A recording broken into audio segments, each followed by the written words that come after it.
Patricia Lavoie pour Rebel News et aujourd'hui, nous parlons de politique provinciale avec le chef du Parti conservateur du Québec, M. Éric Duhem, concernant l'élection partielle dans Chicoutimi. Le Parti québécois a remporté la circonscription avec 45 % des voix et le Parti conservateur a terminé en deuxième place avec 26 % des suffrages. Le taux de participation a été assez bas.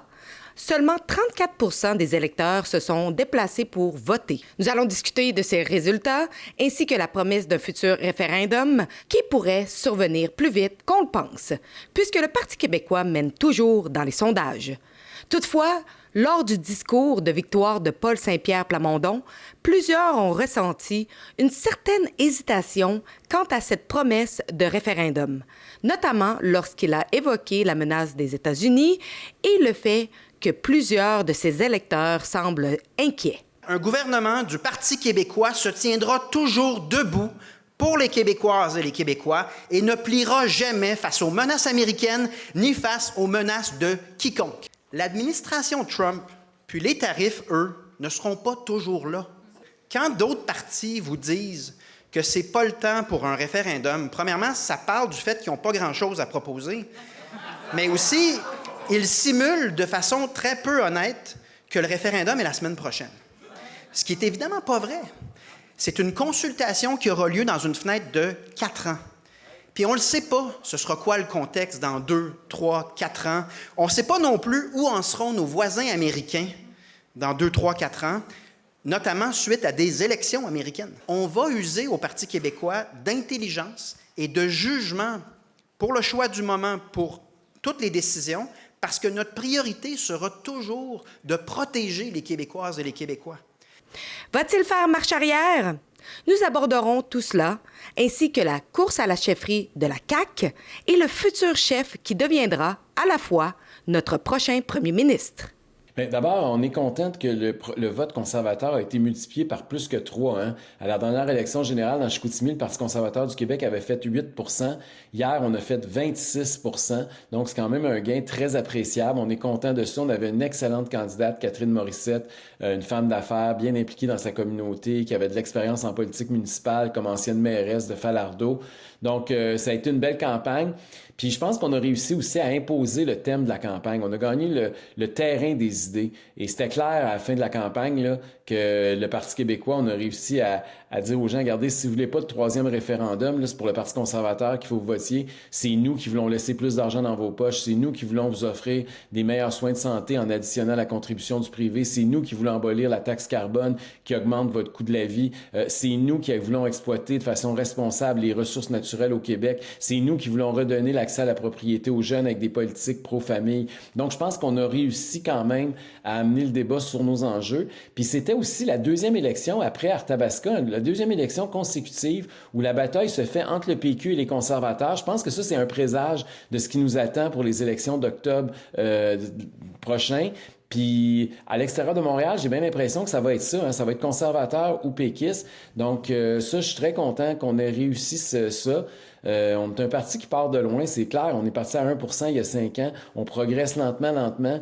Hier, on est passé de la 4e à la 2e place. On aurait tous souhaité finir premier, mais ça n'a rien à voir avec la médaille d'argent des Olympiques là, de l'équipe de hockey du Canada. Là, c'est vraiment pour nous une progression importante.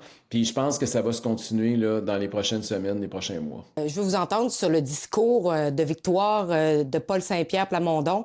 On a vu que, bon, il a évoqué beaucoup Trump dans son discours et également le référendum en disant que, bon, les autres partis politiques qui parlent contre le référendum, c'est parce qu'ils n'ont rien d'autre vraiment à dire. Et également, ce matin, Paul Saint-Pierre Plamondon vous mentionnait comme étant quelqu'un qui mène... qui fait des attaques de politique négative. Et dans le cas d'Éric Duhem, personne ne sera surpris. Là. Ça reconfirme ce qu'on sait de lui, c'est-à-dire que c'est une politique très, très négative, presque exclusivement négative. Je veux vous entendre là-dessus parce qu'on a vu un peu comme si Paul Saint-Pierre Plamondon essayait comme un peu de se reculer par rapport au référendum en disant ça peut aller jusqu'à 4 ans de consultation. j'ai vu qu'il y avait un recul aussi. Puis je pense qu'il a un peu entendu le message de Chicoutimi hier parce que, pour avoir fait du porte-à-porte dans les dernières semaines, là, ce que les gens nous disent, là, puis c'est une région, là, ressource, hein, le Saguenay-Lac-Saint-Jean, les gens me disaient, écoute, Éric, on a l'industrie forestière ici. C'est la région qui est la plus affectée présentement par la crise dans l'industrie forestière. On dit que 50% des travailleurs, 30 000 jobs vont se perdre dans les prochains mois, dans les prochaines années. Ces gens-là sont catastrophés. Après ça, il y a l'aluminium qui a été frappé par les tarifs. Rio Tinto, c'est le plus gros employeur privé de la région. Ces gens-là, ces travailleurs-là sont anxieux. Il y a l'investissement pour la base militaire à Bagotville, l'investissement fédéral. Là, ils disent, ils sont pas en guerre contre le gouvernement du Canada, puis quand on s'en va d'un référendum, il va arriver quoi avec ces investissements-là, avec ces jobs-là, avec la base militaire? Donc, il y a beaucoup d'instabilité puis d'insécurité. Puis c'est une forteresse historique souverainiste. Il faut se rappeler que Chicoutimi, ça a voté oui à 69% en 95, on l'oublie. Et malgré ça, le Parti québécois n'a même pas réussi à avoir 50% hier. Puis s'il y avait eu un référendum, il l'aurait perdu, même dans leur château fort. Donc, je pense que M. Plamondon va être obligé de reculer. Là, hier, il a commencé à parler d'un vrai gouvernement, puis il a commencé à dire, il est à veille de dire les conditions gagnantes, un peu comme Bernard Landry il y a quelques années. Là, il cherche une porte de sortie pour essayer de reculer sur l'enjeu référendaire. Cela étant dit, pour ce qui est de Donald Trump s'est invité dans la campagne électorale. C'est pas de ma faute à moi, puis c'est pas de la faute à personne, sauf du Parti québécois. Leur propre candidate, elle prenait des photos avec des cartons de Donald Trump, puis avec les calottes MAGA, puis avec les pouces dans les airs. Puis son mari a mis ça il y a quelques mois sur les réseaux sociaux, et ça s'est ramassé viral sur les réseaux sociaux. Puis là, elle est obligée de s'expliquer. Et là, ils ont commencé à dire qu'on faisait une campagne négative. Premièrement, c'est pas nous autres qui a pris la photo, c'est son mari, puis c'est pas nous autres qui l'a mis sur les réseaux sociaux, c'est son mari. Fait que ça veut blâmer quelqu'un, qu'elle blâme pas le Parti conservateur, qu'elle blâme son mari. Et deuxièmement, le Parti québécois n'a pas de leçon à nous donner en matière de campagne de salissage ou campagne négative. Ces mêmes personnes-là, pendant l'élection partielle dans Arthabasca, avaient truqué une photo, un montage photo de moi qui serrait la main à Mark Carney et à Donald Trump avec des drapeaux du Canada et des drapeaux américains pour dire qu'on était unis contre la protection du français au Québec. Donc, un message faux, une fausse photo avec des fausses poignées de main de gens que j'ai jamais rencontrés, à qui j'ai jamais serré la main. Juste vous montrer la publicité qu'ils ont fait circuler. Ils ont pris une photo de moi, donc mon image sans ma permission.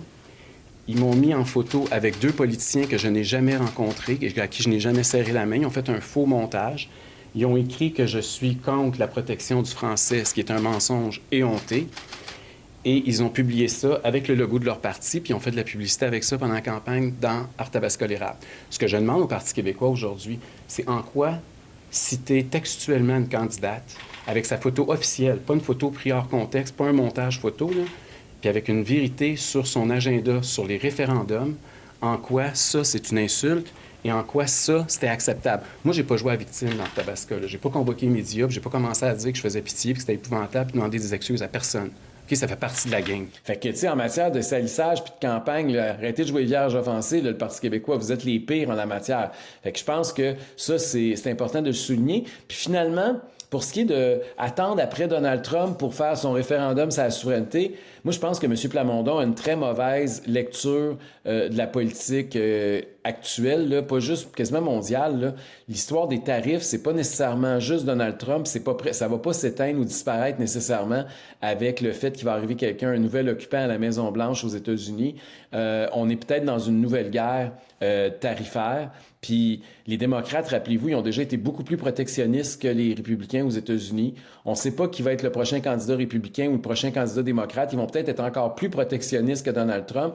Et moi, en tant que politicien québécois, je n'ai pas à me mêler de politique américaine. Moi, ce que je dis, c'est soyons le plus autosuffisants possible. En matière d'énergie, par exemple, assurons-nous d'avoir une autosuffisance énergétique. Soyons souverains en matière énergétique. Exploitons le gaz naturel qui est sous nos pieds plutôt que de l'importer à 100% de nos voisins du Sud. Construisons des pipelines puis des gazoducs puis des oléoducs qui viennent de l'Ouest pour alimenter le Québec en hydrocarbures plutôt que de dépendre à 100% de ce qui vient des États-Unis. Donc, pour moi, la réponse politique intelligente à Donald Trump, c'est pas de rajouter des tarifs, c'est pas de commencer à dire qu'on n'ira pas en Floride cet hiver, là.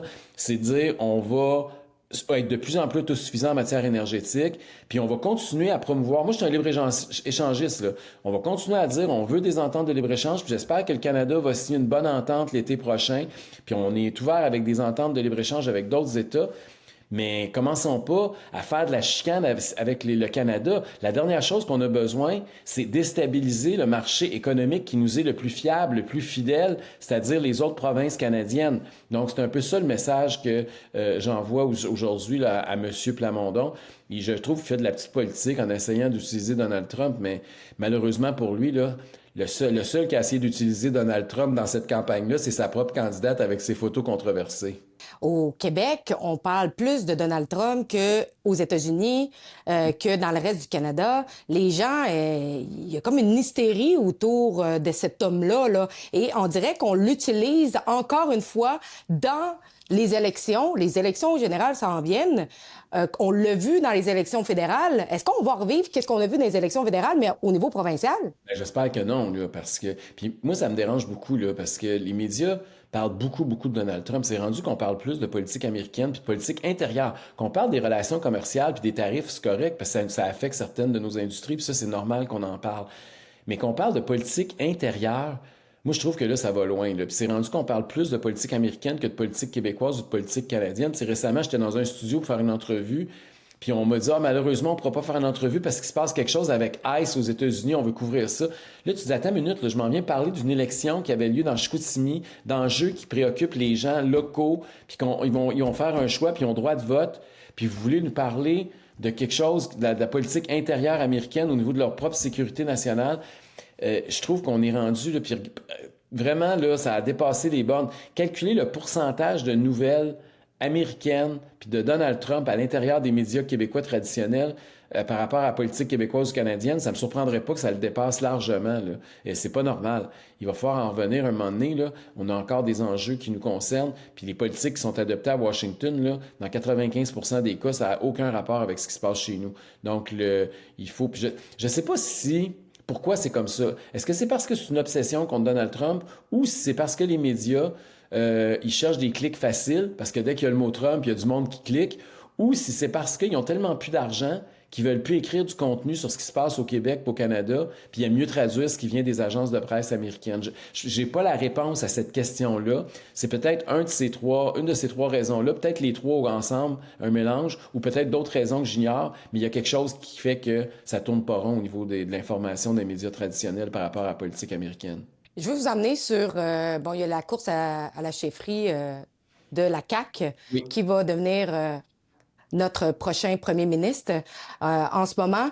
Je veux vous entendre sur la course en ce moment parce qu'on voit que Bernard Drinville adopte vraiment le discours du Parti conservateur du Québec. Oui. Il essaye de devenir un homme de centre-droit, comme il dit. Moi, je trouve ça drôle parce que Bernard Drinville, je le connais bien. C'est un gars intelligent, c'est un gars qui travaille fort.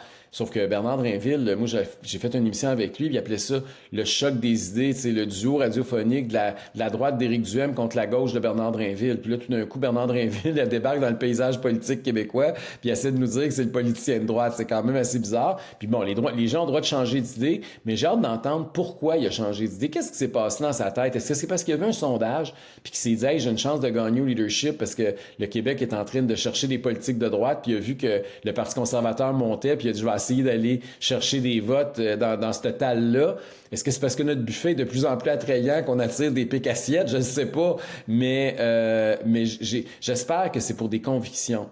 Et pour l'instant, la CAQ, il n'y a personne qui m'a fait preuve de beaucoup de conviction dans ce parti-là. Là. Je regarde ce qui se passe, là, et puis je pense que les électeurs, on l'a vu hier aussi dans Chicoutimi, là, ils ont sanctionné la CAQ, puis leur opinion est faite, puis je pense pas que ça va changer demain la veille. Là.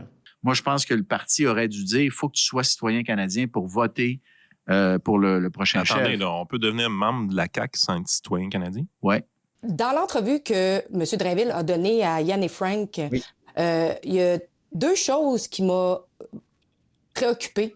Un, c'est que lors du vote, les gens qui vont avoir acheté leur carte de membre et qui vont pouvoir aller voter pour le prochain premier ministre, puis on sait qu'il y a un enjeu en cours, c'est le PEC, c'est que les gens ne sont pas obligés d'être citoyens canadiens. Comment que c'est possible que au Québec, parce qu'au Canada, on avait vu le même enjeu, il y avait rectifié, Libéraux, ouais. mais qu'au Québec, là, en ce moment, on a quand même cet enjeu-là où ils disent que jusqu'à maintenant, il n'y a pas de problème parce qu'ils monitorent le tout, mais pareil, il y a quand même un enjeu Il y a au un niveau trou. de l'immigration. Il y a un trou. Puis c'est pas normal. Tu sais, comment c'est que je peux même pas donner 100 pièces moi, à un parti politique? Moi, là, mon parti, là, quelqu'un peut pas me donner 100 pièces s'il n'est pas un électeur inscrit sur la liste électorale. Puis des fois, il y a des gens là, qui, tu sais, qui ont oublié de s'inscrire, ou il y a des gens qui sont déménagés d'une autre province, ou qui ont pas fait leur changement d'adresse. Il y a toutes sortes d'affaires qui arrivent. Et ils n'ont pas le droit de donner 100 pièces, mais ils auraient le droit d'élire le premier ministre. Il y a quelque chose qui marche pas, là. C'est totalement incohérent.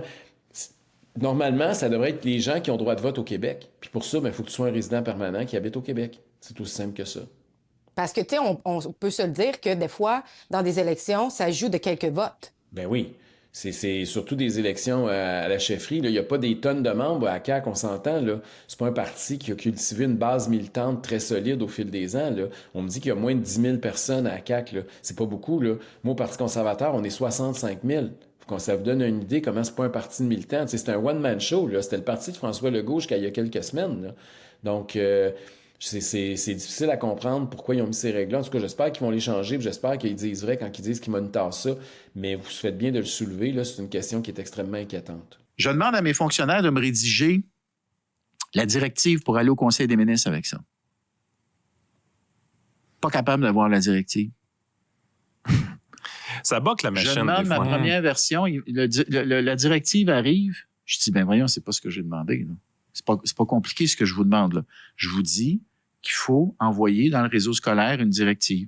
Alors, il y a des écoles en construction, c'était déjà prévu mixte. Regarde, on va pas démolir l'école. L'école va se finir. Ça va être des écoles mixtes. Ça va être des toilettes mixtes. Mais pour les écoles existantes et les nouvelles écoles, ça doit rester garçons-filles avec des toilettes individuelles. Revenez-moi. Ce que je vous demande, c'est clair, là.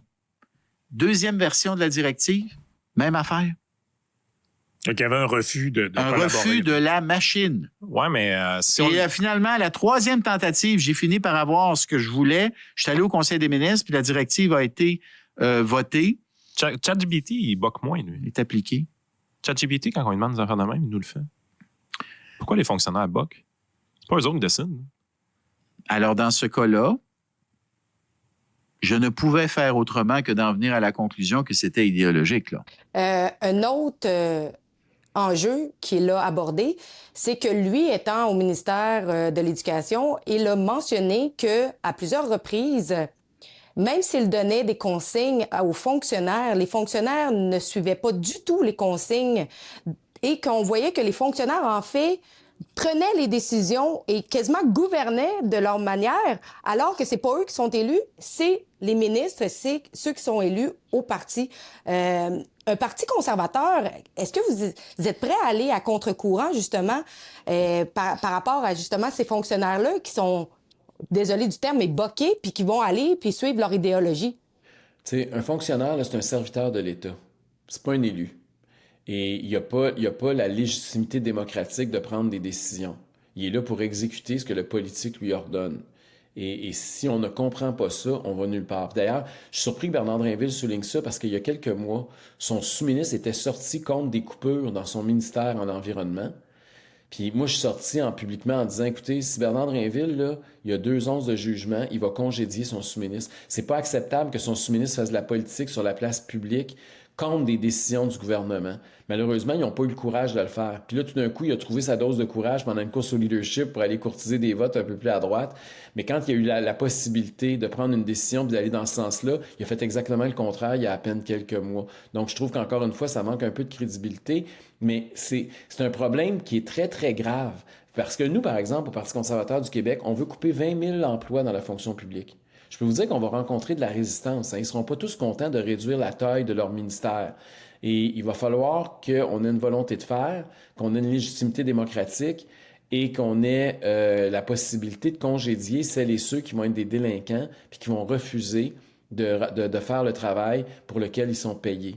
Et donc, c'est sûr que, surtout en début de mandat, il va falloir donner l'exemple que, clairement, il y a une nouvelle direction politique, les directives vont être différentes. puis les ordres viennent maintenant du politique. Je pense que ça va être important, là. Puis on fait pas ça pour un parti ou pour un individu, là. On fait ça pour la population. Parce que ultimement, là, la population, le seul pouvoir qu'elle a, c'est de choisir ses élus qui vont décider de qu'est-ce qui se passe. Les fonctionnaires qui ne sont pas élus, là, la population n'a aucun contrôle sur eux. Donc, c'est important que la décision, la direction politique reste avec les élus, puis elle ne transfère pas du côté bureaucratique. Parce que c'est un peu ce qu'on a vu dans le dossier de la SAQ, là, quand on a vu qu'il semblerait que les ministres n'étaient pas trop au courant de ce que les fonctionnaires prenaient comme décision et qu'il y avait très peu de briefing qui avait été fait pour les ministres. Oui. Puis au bout du compte, on semble qu'il n'y a pas d'imputabilité, mais on voit que Christine Fréchette a évoqué qu'elle voudrait avoir des poursuites. C'est quoi votre position là-dessus? D'abord, pour avoir lu une grande partie du rapport, je ne l'ai pas lu au complet parce que c'était 500 quelques pages, là, mais pour avoir lu le rapport Galland sur l'enquête là, qui a eu lieu pour sa clique, ce qu'on voit, c'est un mélange de fonctionnaires qui cachent l'information, mais aussi d'incompétence de la part des élus. Hein. Il y en a qui ne posaient pas de questions parce que je pense que ça faisait bien leur affaire de ne pas trop se mêler des dossiers puis de ne pas trop travailler fort sur ces dossiers-là. Puis, c'est pas normal que les fonctionnaires aient pu les déjouer de façon aussi facile. Il y avait clairement de l'incompétence là, de la part de certains élus. Je pense notamment que le rapport écorche en particulier Éric Kerr, là, qui semble avoir été particulièrement naïf ou particulièrement berné dans ce dossier-là. Donc, moi, je pense qu'il faut l'imputabilité, oui, être envers les élus. Puis il y a des élus qui ont été sanctionnés quand même. Là, Éric Kerr s'est fait mettre dehors du Conseil des ministres. Tant qu'à moi, il aurait dû être obligé de démissionner comme député parce qu'il avait mis son siège en jeu bien avant sur un autre enjeu important. Là. Mais quand même, il a été sanctionné. Geneviève Guilbeault, elle a été aussi sanctionnée. Elle a quand même perdu son poste de vice-première ministre à la suite de ça. François Bonnardel a perdu aussi son ministère dans la foulée de sa clique. Donc, il y a eu des sanctions politiques. Mais au niveau des fonctionnaires, il y en a qui ont eu des chaises musicales. Ça, c'est inacceptable. Là. Si t'es pas bon dans le poste A, tu seras pas plus bon parce qu'on te change de ministère. Donc ça, c'est pas acceptable. Il y a même eu des gens qui ont eu des promotions, rappelez-vous, malgré le fait qu'ils avaient mal agi. Donc, il faut qu'on ait des mécanismes pour congédier les incompétents. C'est pas l'idée, là, c'est pas de partir en guerre contre tous les fonctionnaires. Là, au contraire, c'est de partir après les pas bons puis les malhonnêtes. Et c'est important. Puis c'est important aussi que justice soit faite. C'est-à-dire que si quelqu'un a volé, c'est pas parce qu'il est un fonctionnaire ou un politicien qui devrait ne pas pouvoir aller devant les tribunaux. Si on veut que justice soit rendue, les Québécois ont payé 1,1 milliard de dollars pour un site web transactionnel. Là. C'est pas de la petite bière. Là. On s'est fait flouer, pas à peu près. On s'est fait voler. Et ces gens-là doivent être responsables. Je veux dire, moi, je vais aller dans un dépanneur, je vais aller voler une palette de chocolat, là, puis ils vont m'arrêter. Il y a des gens qui ont pensé que c'était un bar ouvert, les fonds publics, qui sont partis avec des centaines de millions. Ça serait important que, un, on essaie de retrouver l'argent, puis deux, que celles et ceux qui ont agi de façon malhonnête fassent face à la justice. Donc, vous êtes du même avis que des poursuites devraient s'en suivre? Absolument. Pourquoi ces gens-là devraient être à l'abri de poursuites? Je veux dire, c'est pas parce que tu es un fonctionnaire ou un politicien que tu devrais être à l'abri des tribunaux. Donc, c'est quoi qui est la prochaine étape pour le Parti conservateur du Québec? Bien là, cette semaine, on va présenter un projet de loi qui va vous intéresser sur l'immigration avec Maïté Blanchette-Vézina jeudi. On va aussi poursuivre, j'ai des tournées là, un peu partout au Québec. On va continuer à annoncer des candidats aux quatre coins du Québec. C'est un travail très, très important parce que l'élection s'en vient. Il reste un peu plus de 7 mois. Et je sais que là, ils ont parlé peut-être d'une élection rapide, précipitée. Là, Mme Fréchette, elle voudrait, si elle est élue chef de la CAQ, peut-être déclencher des élections très rapides ce printemps. Je trouve que d'abord, c'est une très mauvaise idée. Hein. On a une loi au Québec sur des élections à date fixe. Pourquoi on a adopté ça? Puis moi, j'ai travaillé à la rédaction d'un de ces projets de loi-là que Mario Dumont avait présenté.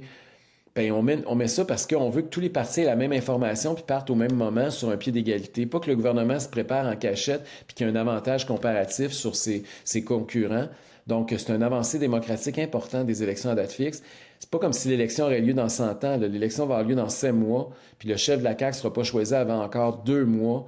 Donc, puis après ça, il va falloir qu'il nomme un conseil des ministres, qu'il fasse un budget. Puis après ça, c'est l'été. Donc, le 5 octobre, là, je pense que ça paraît raisonnable pour tout le monde. Puis j'espère que la CAQ va pas violer la loi sur les élections à date fixe pour essayer encore une fois de contourner la démocratie. Ça serait odieux de la part de Mme Fréchette comme première action.